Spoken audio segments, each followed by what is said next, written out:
فكيف تتقون إن كفرتم يوما يجعل الولدان شيبا السماء منفطر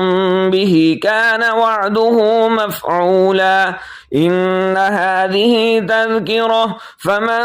شاء اتخذ إلى ربه سبيلا إن ربك يعلم أنك تقوم أدنى من ثلثي الليل ونصفه وثلثه وطائفة من الذين معك والله يقدر الليل والنهار علم أن لن تحصوه فتاب عليكم فاقرؤوا ما تيسر من القرآن علم أن سيكون منكم مرضى وآخرون يضربون في الأرض يبتغون من فضل الله